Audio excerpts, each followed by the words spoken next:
Hello दोस्तों अगर आप भी मेरी तरह शौकीन है डीसी और मार्वल यूनिवर्स की मूवी देखने के लिए तो अभी अभी डीसी यूनिवर्स ने आप और मेरे लिए निकाली एक नई मजेदार मूवी। दोस्तों जब आयरन मैन, स्पाइडरमैन और सुपर वुमन जैसी मूवीज बनती रहती तो डीसी भी कहां पीछे रहने वाला था। तो आज जो कि है 2025 की स्पाइडर मैन जो बनी है डीसी यूनिवर्स के अंडर। ये इनकी पहली मूवी बताई जा रही है और तकरीबन जो रिपोर्ट आ रही है इसमें बजट है 2,500 करोड़, जिसको डायरेक्ट किया है जेम्स गन ने।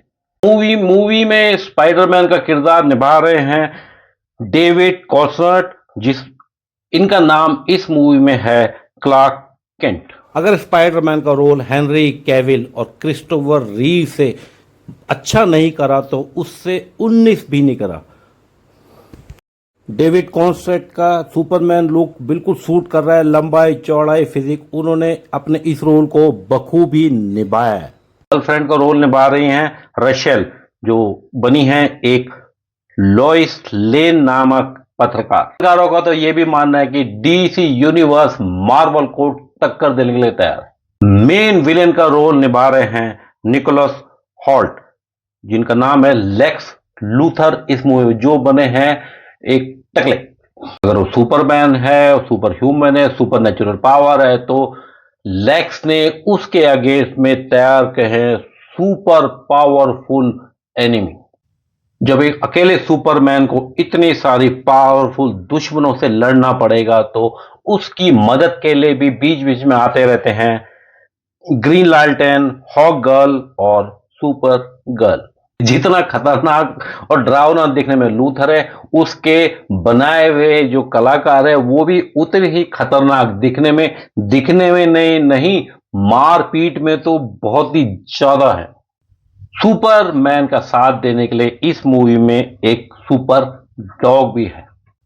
अगर सुपरमैन का रिश्ता क्रिप्टॉन ग्रह से है तो उसके डॉग का नाम भी इसीलिए रखा गया है क्रिप्टो। दोस्तों अगर मूवी आप आई मैक्स 3D में देखें तो बता कमाल ही मजा आ जाएगा। इतने तगड़े वीएफएक्स, इतना अच्छा साउंड इफेक्ट है। बट एक मैंने गलती कर दी, मैंने हिंदी डब देखी थी, वो थोड़ी सी कॉमेडी, इस हिंदी कॉमेडी का थोड़ा सा मैं आपको झलक दिखाता हूँ, फिर चलते हैं मूवी में बाद में। और तुम सुपरमैन हो। मैं भी बागी हूँ। तुम बागी नहीं हो। मुझे 90s की बागी और बागी 1 से लेके 3 तक सब पसंद है। क्या डबिंग करते हो बिड़ो। उन्हें देखने से कोई बागी नहीं बन जाता। तुम्हें क्या लगता है मैं छोटी बच्ची हूँ क्या? जो सच में हिंदी डबिंग ना कोई एक्शन मूवी और हॉरर मूवी को कॉमेडी बना के छोड़ दी थी। अपन जा रहा है बेड़ो, आप पंतर को मार डालेगा, ऐसे इस तरह की। ओपनिंग सीन में आप देखेंगे सुपरमैन को बहुत कमजोर दिखाया गया है। शुरू में ही वो एक सड़े हुए आम की तरह टपकता है और बर्फ में खूनम खून हो जाता है, लालम लाल हो जाता है। सांसें बस छूटने ही वाली थी शरीर से। किसी तरह से उसका कुत्ता उसको घसीट घसीट के उसके किंगडम तक ले जाता है। स्टार्टिंग में सिर्फ सुपरमैन को ही कमजोर नहीं दिखाया गया, उसके कुत्ते को भी कमजोर दिखाया गया। वहीं अगर बात करें तो दुश्मनों की बहुत ही तेज और चंट है। ऐसा माहौल बना देते हैं कि एक बार के लिए तो गलतफहमी पूरे देश में फैल जाती है।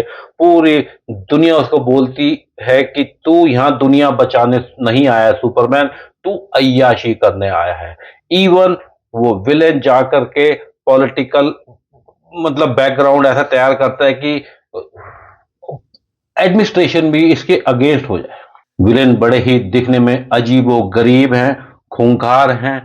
कोई कैसे लड़ रहा है, कोई कैसे लड़ रहा है, और पूरी मूवी में पटक पटक के मारा गया है सुपरमैन को। आप भी बोलेंगे तो ये बंदे ने क्या सुपरमैन का रोल किया है।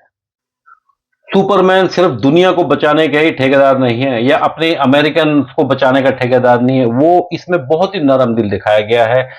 देखो जब भी लड़ाई होती है, कोई बिल्डिंग गिरती है, वो नहीं चाहता कोई कोलैटरल डैमेज हो, वो बिल्डिंग ये पकड़ता है। कई बार कामयाब होता है, कई बार नहीं भी हो पाता है।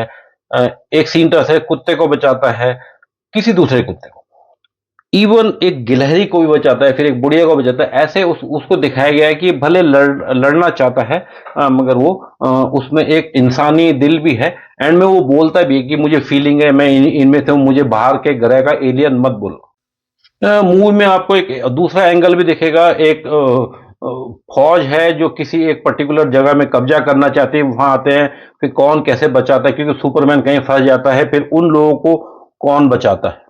जिस अड्डे में सुपरमैन रहता है वो उसी के डीएनए से खुलना चाहिए था, खुलता है, या कुत्ते के भौंकने से खुलता है, ऐसा उसमें सॉफ्टवेयर प्रोग्रामिंग थी, बट लूथर जाकर के खोल देता है। इसमें एक सस्पेंस है, आपको एंड में दिखेगा कि सुपरमैन दो हैं। एक शॉट ऐसा आता है, पीट पीट के उसको एक कमरे में बंद कर देते हैं, वो उठ नहीं पाता, तो दूसरा बोलता है कि भाई तू उठ जा, क्यों नहीं उठ रहा है। सुपरमैन बोलता है नहीं, धूप नहीं आ रही है तो मेरे में एनर्जी नहीं आएगी। बेसिकली इंडियन जादू वाली बात है, कोई मिल गया। और फिर वो बोलता है मैं सूरज तो तैयार नहीं कर सकता, मैं कुछ ऐसे आर्टिफिशियल जुगाड़ कर दूंगा, और फिर होता है ये। मैं सूरज नहीं बना सकता ऑब्वियसली, लेकिन जिसमें उसके तत्व हो ऐसी कोई चीज बना सकता हूं।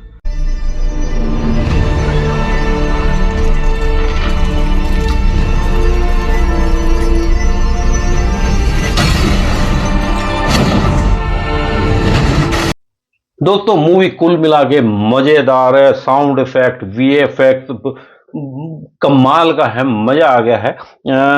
कोई उम्र दराज लोग हैं जैसे मेरी तरह हैं, 50, 55, 45, 40 से ऊपर, शायद उनको मजा ना आए, बट यंग जनरेशन और जो किड्स है, टीनेजर है, उनको सच में मजा आने वाला है। वीएफएक्स कमाल के हैं, फाइट सीक्वेंस कमाल के हैं, अलग अलग तरह के हथियारों से वो जो दुश्मन के कार्टून नेटवर्क वाले हुए, एक गैंड जैसा, एक बीटल जैसा लगता है, एक हाथ में आरी आरी जैसे लोहे काटने की, लकड़ी काटने की आरी होती, वो सुदर्शन चक्र टाइप फेंकती है। बहुत सारे इसमें एक्शन सीक्वेंस है, बहुत ही बखूबी निभाए गए हैं, और इतने सफाई से इसका वीएफएक्स को डिजाइनिंग करी गई है कि आपको लगेगा ये सच में हो रहा है, और 3D में तो आपकी जान ही निकल जाएगी। तो उससे पहले भी मैंने कई सारी Superman, Spiderman, wonder woman, Avengers की सीक्वेंस देखी है, तो मुझे लग रहा था जैसे जैसे ये आगे बढ़ती जाएगी चेन, तो और ज्यादा अच्छे इंप्रूवमेंट की मेरे को उम्मीद थी। तो थोड़ी सी मुझे को इतना मैं खुश नहीं हुआ इस मूवी से, इसलिए मैं इस मूवी को देना चाहूंगा 5 में से 3.5 नंबर।